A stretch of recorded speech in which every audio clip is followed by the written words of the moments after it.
स्वर सुधा मंच पर प्रस्तुत है ज्ञानपीठ पुरस्कार से सम्मानित महादेवी वर्मा की कहानी सबिया, अतीत के चलचित्र के रूप में। सबिया न शबनम का संक्षिप्त है न शबरात का, वह तो हमारे पौराणिक सावित्री का अपभ्रंश है। पर सच कहें तो कहना होगा कि या तो हमारे उदार आर्यत्व ने दयार्द्र होकर ही हरिजनों में भी निकृष्टतम जीव को इस संज्ञा की छाया में पवित्र होने की अनुमति दे डाली, या सबिया के परंपरा के अनुसार स्वर्गगत परंतु यथार्थ में नरकगत माता पिता चतुर पॉकेट मार के समान सबकी आंख बचाकर इस नाम निधि को उड़ा लाए और इसे अपना बनाने के लिए इतना काटा छांटा कि अब इस पर किसी एक का अधिकार प्रमाणित करना कठिन हो गया है। मानो मेरे नौकर न बदलने के नियम का विरोध करने के लिए जब बूढ़ा जमादार बिना आज्ञा मांगे ही ऐसी महायात्रा पर चल पड़ा जहां से किसी को पकड़कर मंगाना संभव नहीं, तभी एक दिन मांस भर के नामधारी मांस पिंड को चिकट से कपड़े में लपेट और अपनी नग्नता को मलिनता से ढांकने वाली 5 वर्ष की बच्चिया को उंगली से सहारा दिए सबिया मेरे सामने आ उपस्थित हुई। उसका मुख चिकनी काली मिट्टी से गढ़ा जान पड़ता था, परंतु प्रत्येक रेखा में सांचे की वैसी ही सुडौलता थी जैसी प्राय पेरिस प्लास्टर की मूर्तियों में देखी जाती है। आंखों की गढ़न लंबी न होकर गोल गोल होने के कारण उनमें मेले में खोए बच्चे जैसी सभ्य चकित दृष्टि थी। हाथ पैर में मोटे मोटे चमकहीन गिलट के कड़े उसे कैदी की स्थिति में डाल देते थे। कुछ कम चौड़े ललाट पर जुड़ी भौं के ऊपर लगी पीली कांच की टिकुली में जो श्रृंगार था वह भटक कटैया के फूल से घूरे के श्रृंगार का स्मरण दिलाता था। कभी लाल पर अब पुराने घड़े के रंग वाली धोती में लिपटी सबिया ऐसी लगी मानो किसी अपटु शिल्पी की सयत्न गढ़ी मिट्टी की मूर्ति हो जिसके सब कच्चे रंग धुल गए हैं और जहां जहां से केवल सुडौल रेखाओं में बंधी मिट्टी झांकने लगी है। पता चला उसका पति बिना उसे बताए परदेश चला गया है। वह तब सौरी में थी, दुख से बीमार पड़ गई और इस प्रकार जिस बंगले में नौकर थी वहां दूसरी मेहतरानी आ गई। यहाँ काम मिल जाए तो बच्चे पल जाए। तन मन से काम करने के संबंध में उसके आश्वासन की उपेक्षा कर मैंने उस छोटी सी गठरी पर संदेह भरी दृष्टि डालकर प्रश्न किया, इसे लेकर कैसे काम होगा? सबिया ने जब उस मैली दुबली बालिका की पीठ पर हाथ फेरते हुए बड़े विश्वास से सिर हिला हिलाकर भाई की देखरेख के विषय में उसकी असाधारण पटुता की व्याख्या सोधारण आरंभ की, तब न मैं हंस सकी और न मुस्कुराहट रोक सकी। वास्तव में बचिया की जुगनू जैसी आंखों पर फैलती हुई अंधेरी जैसी गंभीरता देखकर उस पर हंस उठना निष्ठुर जान पड़ता था और मौन रहना सहानुभूतिहीन। उसे काम बताकर जब मैं बरामदे से कमरे में आ गई तब बूढ़ी भक्तिन के हृदय का कुतूहल मेरे भय का बांध तोड़कर न जाने कितने प्रश्नों में बह निकला। अथक कथावाचक होने के कारण सबके संबंध में सब कुछ जान रखना उसके जीवन का प्रथम सिद्धांत है और जान पड़ता है कि सबसे बड़े कथाकार परमात्मा की कृपा से योजना बाहु का गुण उसकी जीभ में आ बसा है। जब हजारों सुमरनी जैसी प्रश्नावली के कुछ बिखरे शब्द मेरे कानों में बरबस घुसने लगे तब उनकी उपेक्षा न कर सकने का कारण उत्तरों की करुणा ही रही। सबिया के पति के संबंध में किया गया प्रश्न तो मैं स्पष्ट न सुन सकी, परंतु उसका ना भैया करा धरा न होए आपन बिहा बड़ा आदमी रहा मैं दिया उत्तर बता रहा था कि बोलने वाली का गला भर आया है। ऊ मेहरारू बड़ी गजबिन रही कि उत्तर में सबिया के थके स्वर ने उसकी सफाई में कहा, माता आपन आपन भाग। फिर मैंने सप्रयास लिखने में मन लगाया और कथा का सूत्र वहीं टूट गया। धीरे धीरे पता चला कि सबिया का पति सत्यवान का किसी प्रकार भी अपभ्रंश नहीं है। इतना ही नहीं, वह अपने निरर्थक मैकू के नाम के समान भी निरर्थक नहीं हो सका। एक दिन अपने जाति भाई की नई वधू को लेकर वह न जाने कहाँ चल दिया, और वह भी ऐसे समय जब सबिया 3 दिन के शिशु को लिए पड़ी थी। तब से न सबिया ने उसकी आशा छोड़ी और न उसका कोई समाचार मिला। बेचारे जाति भाई ने प्रतिशोध लेने के साथ साथ उजड़ा घर बसा लेने के लिए जो प्रस्ताव सबिया के सामने रखा, उसे अस्वीकृत ही होना पड़ा। अंत में उस बेचारे ने दूध का जला मट्ठा भी फूंक फूंक कर पीता है के अनुसार एक बूढ़ी विधवा भाभी को अपने घर की लक्ष्मी बनाकर निश्चिंता की सांस ली। ऐसी सबिया को सब झक्की कहने लगे तो आश्चर्य क्या, परंतु मुझे तो उसमें काम करने की धुन के अतिरिक्त किसी प्रकार की झक का पता न चला। सवेरे ही नम तले कंकरीली धरती पर एक फटा मैला कपड़ा डालकर वह बच्चे को लिटा देती और कुछ निगरानी करने और कुछ मक्खियां उड़ाने के लिए बच्चिया को बैठा आप एक तार तार पिछोरी से कमर कसकर झाड़ू संभालती। फिर कंपाउंड के एक छोर पर झाड़ू के छरछर संगीत के साथ हवा में उड़ती सी सबिया का नृत्य आरंभ होता और दूसरे छोर पर कभी वीरासन कभी योगासन में बैठकर छोटे छोटे हाथों से मक्खी उड़ाती और कभी एक पैर से कभी दोनों पैरों से कूद फांद कर कौवों को डराती हुई बचिया का रूपक विस्तार पाता। माँ के दुबले शरीर में सूखी लकड़ी की कठिनता न होकर हरी टहनी का लचीलापन रहता था, जो दुर्बलता से अधिक जीवन का परिचय देता है, और बालिका के सूखे शरीर में नए पत्ते की चंचलता न होकर पाले से खिल न सकने वाले बंधे किसले कोरक का अवश्य हिलना डुलना था, जो विकास का सूचक न होकर जड़ता का परिचय देता है।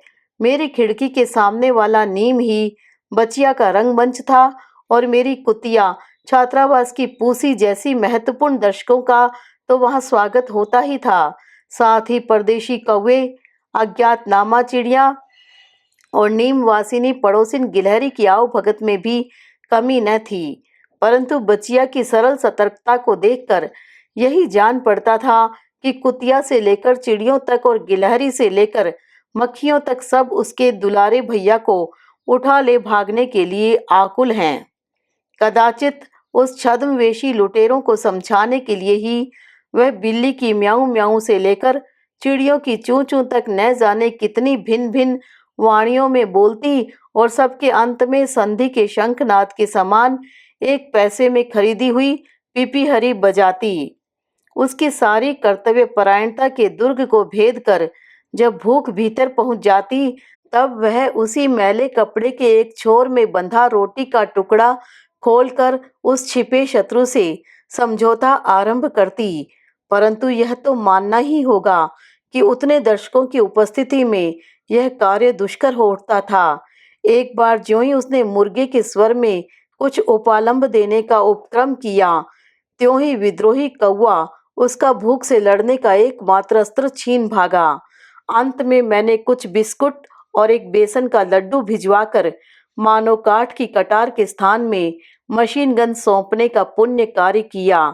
तब से बचिया की याचना कुकड़ू कू होकर ही मेरे पास पहुंचने लगी और उत्तर में मैं जो भिजवाती थी उस पर भक्तिन की झुंझलाहट की शान चढ़ी रहती थी। 10 बजे तक सब काम समाप्त कर बाजीगर के समान अपनी सृष्टि को समेटती हुई सबिया नहाने धोने चली जाती। फिर जब तक वह घिस घिस कर मांजी हुई पीतल की चमकीली थाली लेकर खाना लेने लौटती, तब तक छात्रावास में भोजन संबंधी सुदीर्घ कार्यकलाप का उपसंहार हो चुकता। थालियों की जूठन जमादार के सिर पर न मढ़ी जाकर स्कूल की गाड़ियों के बैलों को खिलाई जाए, ऐसी मेरी कठोर और परंपरा विरुद्ध आज्ञा के कारण सबिया को चौके से मिले दाल भात में महाराजिन कहारी आदि के व्यंग्य की जो तिक्तता मिलती रही होगी, उसका मैं अनुमान कर सकती हूँ। सबिया तो किसी की शिकायत करने में इतना हिचकिचाती थी, मानो ऐसे किसी शब्द से उसके मुंह में दाह भरे छाले पड़ जाएंगे। सांझ सवेरे बच्चों से लदी फंदी सबिया को बड़ी कठिनाई से थाली ले जाते देखकर मैंने उसे वहीं बच्चे को खिलाकर खा लेने की बात सुझाई। उसने इस तरह सकुचाकर उत्तर दिया मानो किसी बड़े अक्षम्य अपराध की स्वीकारोक्ति हो। कहा, बचिया के आंधर धुंधर आजी है मलकिन, ओह का बिन खियाए पियाए कसत खाब। फिर कुछ कहना व्यर्थ था, पर दुखी और दुर्बल स्त्री पर दो दो बच्चों के साथ अंधी माँ का भार लादने वाले मैकू पर मेरा मन झल्ला उठा। पुरुष भी विचित्र है, वह अपने छोटे से छोटे सुख के लिए स्त्री को बड़ा से बड़ा दुख दे डालता है, और ऐसी निश्चिंतता से मानो वह स्त्री को उसका प्राप्य ही दे रहा है। सभी कर्तव्यों को वह चीनी से ढकी कुनैन के समान मीठे मीठे रूप में ही चाहता है। जैसे ही कटुता का आभास मिला कि उसकी पहली प्रवृत्ति सब कुछ जहां का तहां पटक कर भाग खड़े होने की होती है। सबिया की अकारण शालीनता पर मेरी ऐसी सकारण ममता उत्पन्न हो गई थी कि उसका समय एक प्रकार से अच्छा ही कटने लगा। तब अचानक एक दिन दरवाजे की ओट में दुबकी खड़ी सबिया के लिए मानो दुभाषिए का काम करती हुई भक्तिन ने बताया कि उसे एक अच्छी सी धोती चाहिए।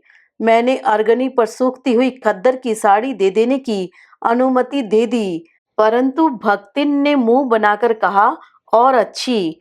तब फिर उठकर मैंने कपड़ों में इस अनिश्चित विशेषण के अंतर्गत रखने योग्य साड़ियों की छानबीन आरंभ की।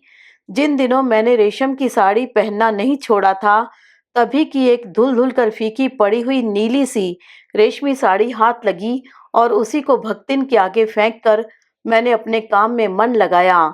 जितना कोई स्वयं बता दे, उससे अधिक किसी के संबंध में न जानने की मेरी कभी इच्छा नहीं होती। इसी से साड़ी की इस असमय याचना के संबंध में मैंने कुछ न पूछा, पर मेरे स्वभाव की इस कमी को पूरा किए बिना भक्तिन जी ही नहीं सकती। वह दूसरों के लिए ही नहीं, मेरे लिए भी विस्मय की वस्तु है। मैं चाहे जितना आवश्यक काम करती रहूं, परंतु वह मेरे श्रवण की सीमा के भीतर ही कहीं बैठकर संसार भर की कथा अपने आप से कहने के बहाने मुझे सुनाती रहती है। अनेक बार मैंने उसे बहुत डांटा भी है, पर उसके स्वभाव में कोई अंतर नहीं आया। जब से वह 18 आम और 5 महुए के पेड़ों वाला बगीचा, मिट्टी का कच्चा घर और 25 बीघा खेत छोड़कर तथा 3-3 बेटी दामादों और अनेक नाती नातिनों से ममता तोड़कर मेरे पास आई है, तब से मुझे छोड़कर गांव जाने की संभावना उसके मन में घुस ही नहीं पाई। मैं वेतन न दूं तो भी वह जाने को राजी नहीं, खाना न दूं तो भी वह गांव से सत्तू गुड़ लाकर खाने को प्रस्तुत है, पर मुझे छोड़कर वह केवल स्वर्ग जाएगी, और वह भी अपनी इच्छा से नहीं। ऐसे व्यक्ति को सुधारना क्या कभी संभव है? इसी से वह निरंतर संजय की भूमिका निभाती रहती है। अंतर केवल इतना ही है कि महाभारत का संजय अंधे धृतराष्ट्र के पूछने पर युद्ध का समाचार देकर उन्हें आंखों का सुख देता था, और इसकी अनपूछी संसार कथा के लिए मुझे प्राय बहरा बनने का दुख भोगना पड़ता है। हाँ, तो भक्तिन से पता चला कि मैकू लौटा तो गेंदा के साथ, पर उसे स्टेशन के किसी जमादार के घर अतिथि बना आया। बेचारी सबिया सुख से पागल हो गई और उसी दिन सत्यनारायण की कथा का प्रबंध करने दौड़ी।